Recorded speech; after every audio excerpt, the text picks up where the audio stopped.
Oi, oi, oi, oi. Oi, oi, oi, oi, oi. Somebody say local.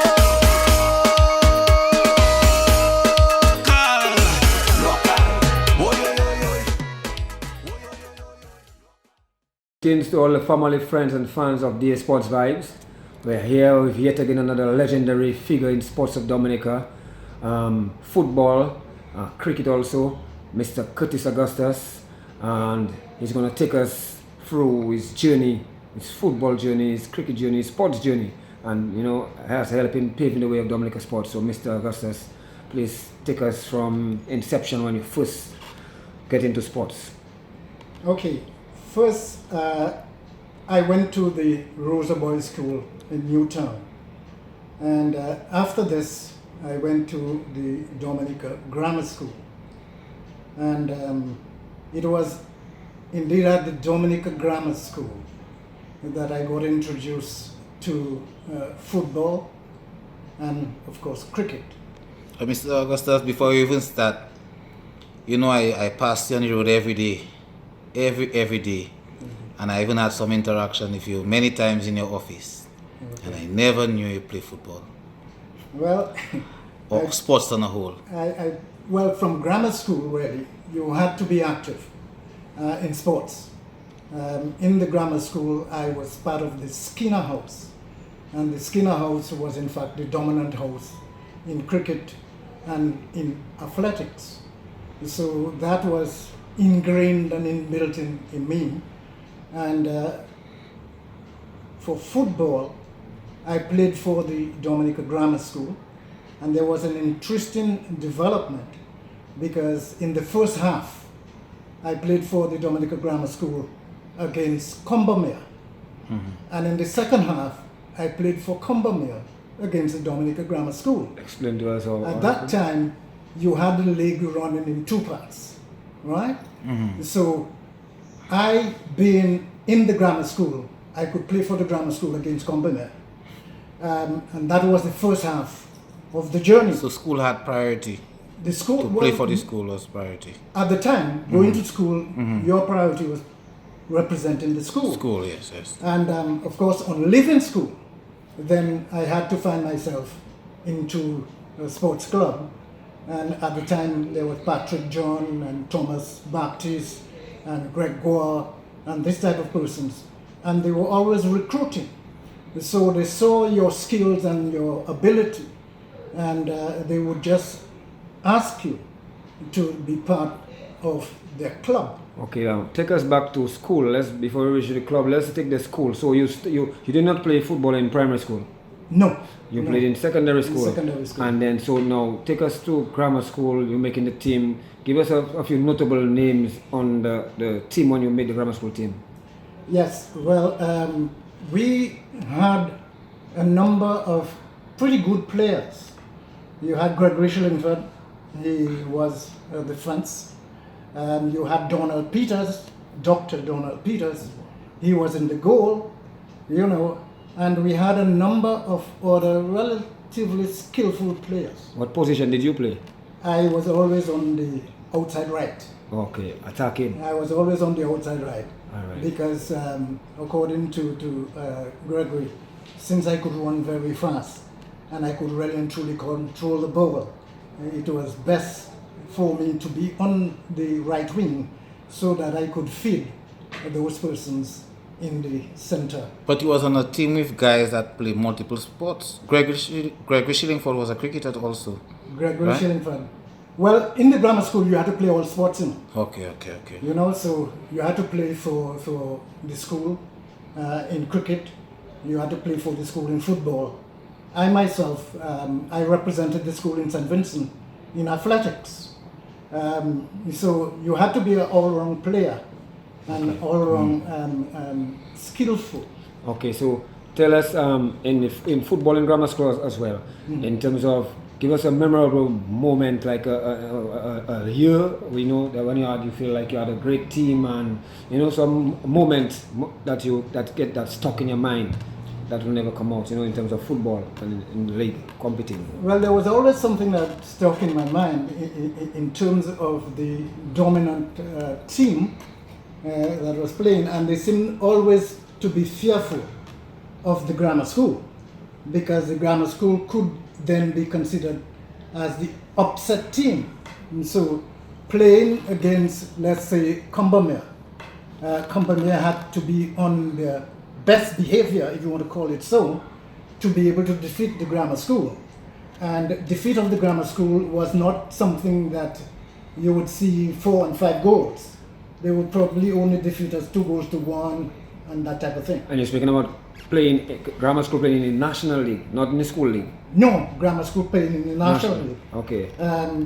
We scarcely had anything within the school league as such, because it was usually the St. Mary's Academy and grammar school that were playing in the National League. Okay. You see, so you haven't got school leagues as such, where you would have the schools from all of the districts coming in, and we would be playing against them. Okay. We had to set ourselves to the standard of the national league. All right. So you had to do the things that would make you to be in the position to compete at that level. Okay. So any championships in your stint in grammar school, playing for grammar school? I don't think that we won any championships as such, if my memory serves me right. But we were always up there with the dominant teams. Okay. So you had Comberriere, you had Blackburns, you had Spartans, and these type of things. All right. Even during our time too, and more so with the schoolboys living school, you had a team that they called Gram Academics. And you were part of that? A joint, no, I had left school Okay. by that time. Okay. But it was interesting. And what I would like to sort of recall is the level of discipline and the level of respect that the players, we the players, had for our captain. Our captain could tell us, you're not living up to expectation. Mm-hmm. You go outside and rest a bit, and when I'm ready, I'll call you back. Mm-hmm. Okay? And we all respected our captain. And I think the discipline at the time was what made for the success of the team. If we had to go and to run, we had to do that. And even in the grammar school, sometimes even for what we call our cross-country race, you had to start from the gardens, you run up to Silver Lake and these places, you come back down and you run up the hill to Goodwill and come back down via Goodwill and come back just to ensure that when there was this match being played, that you were actually fit. One of the members I recall in that area, and we had some good people that was concentrating on their fitness. Gordon Henderson was one such person. Wow. You know? Gordon Henderson, yes. Exile One singer. Okay. Not the singer. Another one was playing football. Okay. Oh, not the Not same. Henderson, Gordon Mondesi. Oh, okay. Gordon Mondesi, not Okay. Henderson. I'm sorry if I said Henderson. It was Mondesi, and he was in the same club, Comberriere. Okay. So we took our training seriously, and we took the question of respect for our captains seriously. Okay. In Comberriere, you had persons like Patrick John, you had Thomas Baptist, who was the captain, and you had Ricewood Ward. You know, these were persons that me as a little boy, a young boy coming, would look up to those. Okay. You know? As you're on that point there, I'd like to ask you, like, who was your inspiration? Who inspired you to play football at the level you did? You know, take it up, and who were you mentioned? Well, I had quite a number. Those I mentioned to you in terms of Patrick, in terms of Thomas Baptist, in terms of Gordon Mondesi for training, in terms of one they call Kawapel. Those were the persons that I saw play. And, I was saying, boy, I would like to be more or less like Patrick John, because of his skill in terms of moving through and around defenses. I also saw when playing against Dumfoot Rovers, where he got a charge and they put him right under the stand. Who's that? Patrick. Who did that to you? You know, he was good. And I mean, even from the other side, you have like Tom Webb and you have Berkey. These were in the defense. It was not easy to penetrate that defense. So most times you had to kick outside of the defense. But persons like me, with the speed, I sometimes will get around, but make sure I distribute the ball so that our frontline players could get opportunities to shoot at goal. And then you had people like Roy Williams in the goal, so it was not easy to penetrate those type of persons. Yes. Okay, so now we're into the league now, the National League. So your club from school, your first club you joined, you be a part of is Comberriere. Comberriere. Okay, yes. so now take us through that section of your career. Well, playing against grammar school. Comberriere was really and truly a well-disciplined club. This was a club that had regular meetings. And this was a club where people could meet and discuss aspects of the game and discuss strategy of how we're going to deal with a number of the other teams. We had to analyze what is in fact the shortcoming of the other team that we could use to our advantage to win our games. And this is why I always recall that in 1973, that we were able, that is Comberriere, no, it wasn't Comberriere at the time, it was Harlem. We were able to understand the shortcomings of a number of teams and to make us able to get our goals and at the same time to prevent them from scoring against us. You said us. Us. When you mentioned Harlem. Yes, us. So that means you played for Harlem, man. I played for Harlem. That's why I'm telling you in 1973. I'm only knowing about this right now. Right now, okay. Wow. In 1973, Harlem won all 3 of the trophies. Wow. The league, the knockout, and the OD Brisbane trophy.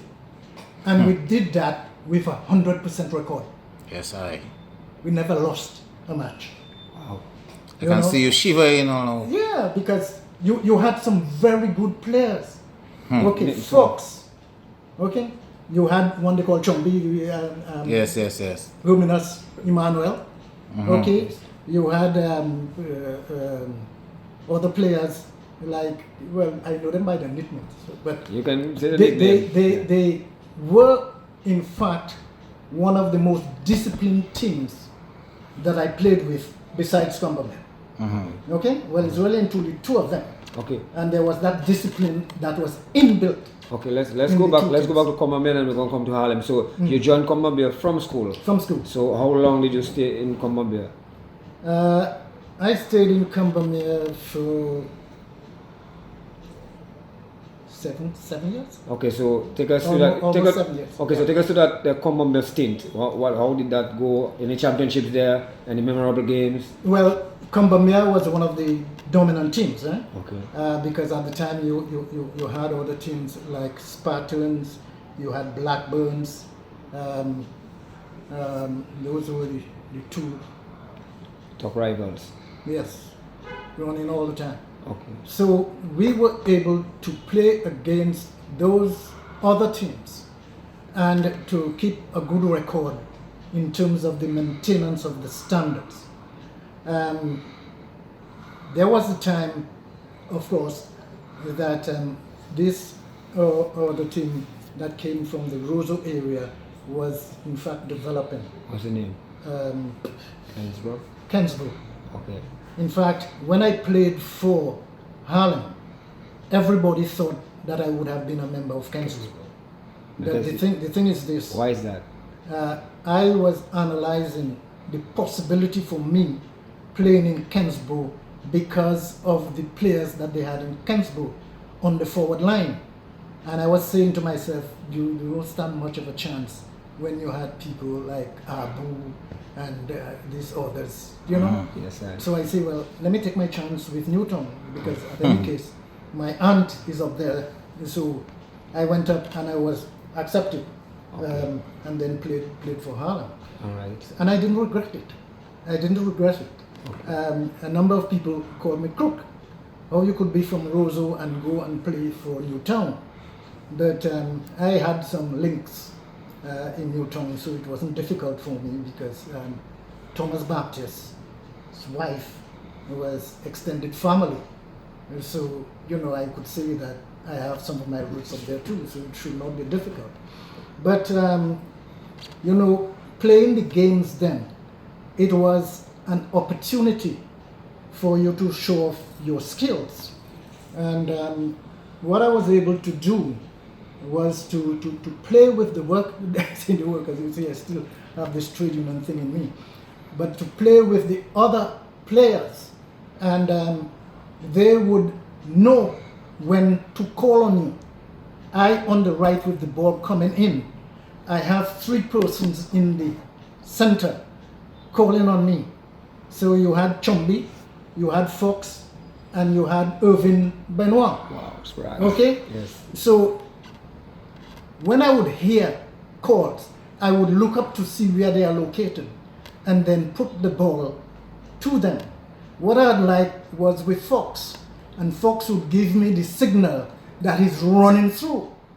And then I would just kick it in an area that I would expect him to be in, and then he would just be heading that ball. Wow. Yes, sir. You know? Yes, yes. And I really and truly, probably at that time, we hadn't got coverage as we would not have now in terms of film. But if you would see that, I catch in the picture, you're painting a pretty good picture. You would see the type of things that I Yeah, you painting, and I see the joy in your face, Yeah. as to you recollecting that memory of those games, you know what I mean? You know, so and then Chumbi would tell me, put it there for me, eh. and hit it to him. And I've never seen a man kick as hard as that. Except, well, one could probably say that Duas. Okay, Desmond Duas. Desmond Duas Okay, could really and truly kick hard. okay. And I used to watch them how they would kick. And they would kick from up here, The hip. right from the hip going down. Wow. You know, Everything so in the when ball. that comes, is everything in it. Yes, right. You know? So Okay. that is what you learn from playing with them. And the thing is that even though they were that good, they were still willing to help you and to coach you in terms of the game. They would tell you, Curtis, you could have done that this way, you know. If you had done that this way, that is what is likely to have happened. So next time they make the players around them better, so it will Yeah. make the team better. So it was actually a team Right. play. So tell us now, take us to the your first time making a national team, getting called up to the national team. When did that happen? At what point of your career? Was it with Comberriere or Harlem? No, it was with Comberriere. Okay. So tell us. Because the team, I think we had a problem in the league at the time, and the teams were not as fluent Cooperating. in terms of their play. There was some problems, and we had to play, I think, in St. Vincent, yeah. And to me, it was not one of the strongest team, but it was the best of what we had at the time. Selection. So you had people like Joe Kentish playing on the forward line, I myself playing on the forward line, and so on. The call up was as a result of your performance during the season. So they would see what you were doing, and at any case, they are almost like the trials for cricket, that you have to have that, where people and your players would identify and say, yes, Mr. is a good one, and we really and truly should be on the team because he can contribute.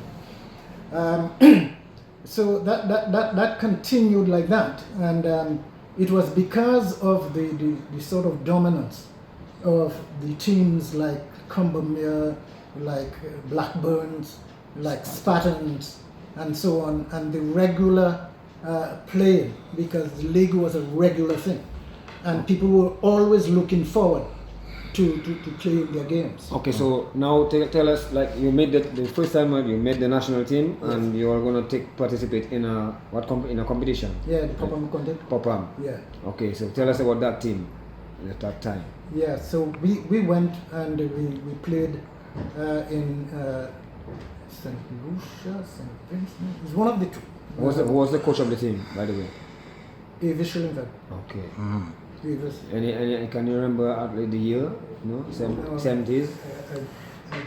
I just left school, so it would have been in the 70s. Okay, so tell us about Because that. remember I tell you I played for Harlem in 73 when we had this 100% record. Yes. So you know, it was in fact in the 70s. Okay. that- So tell us about that competition there. How did Dominica do? we didn't do too bad, but we didn't do too good either. All right. I was hoping, expecting that we would probably capture the trophy. I think we came second. Second or third. Because of the level of the players who was Yeah. on your team. Yes.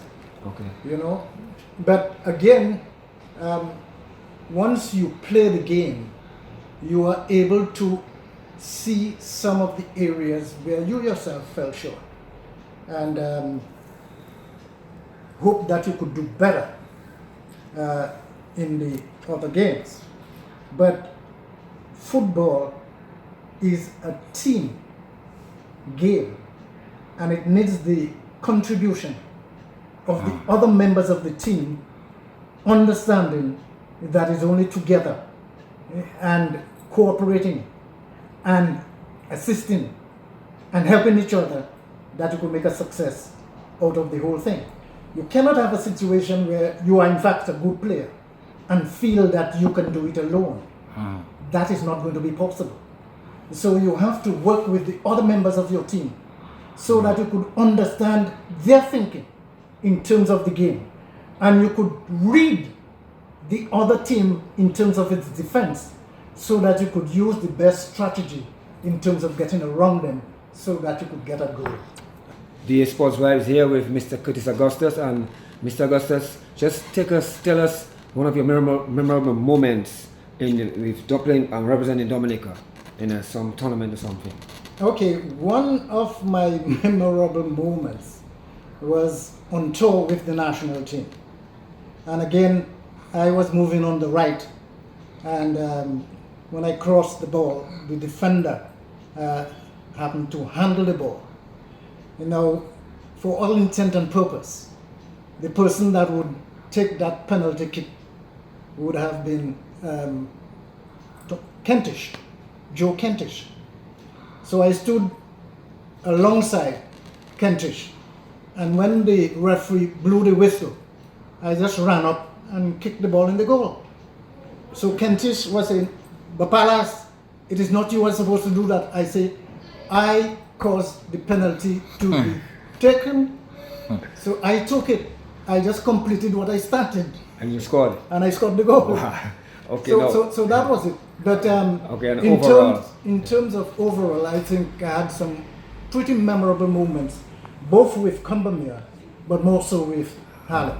Okay, so tell us one of them. And I loved it because I had a captain, Pegleg, who was very, very serious in terms of his training. And I had other members, especially on the forward line, that were in fact instilling in each other, we have to play together.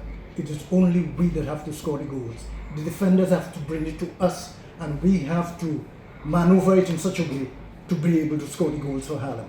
So for 1973, I will always remember that year. I see you. Harlem won everything.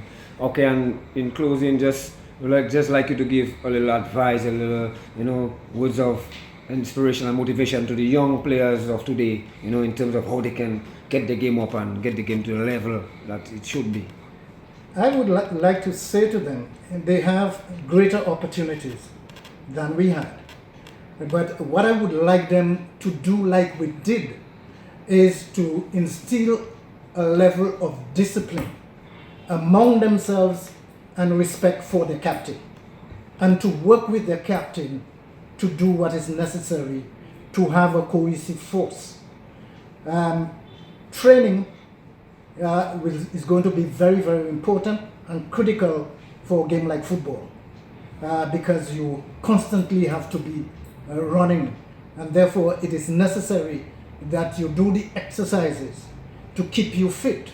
And that is why I will always remember a person like Gordon and Mondesi, because he was steady when it comes to that. There is this other one they call Kawapel. I forget his name now, but we always knew each other by nicknames, because most people know me by Palas and not Curtis Augustus. So we were able to ensure that we work together. There are going to be times when we'll have some difficulties among ourselves, but we must be able to sit down as team players and look at the best thing for us and the team. And if we are able, and I would like to recommend that to the young people, that one, they must take pride in their training. They must take pride in their exercises. They must try to ensure that they have this sort of cohesion that is necessary for their team. It is only with all of this that they could see results in the end. Yes, Mr. Augustus, we really like to thank you for taking time out of a busy schedule to speak with the Sports Vibes. We appreciate it, and we hope that the young players seeing this interview will, take it and be inspired by it and develop themselves. Thank you. I hope so. Oi, oi, oi, oi. Oi, oi, oi, oi, oi. Somebody say no.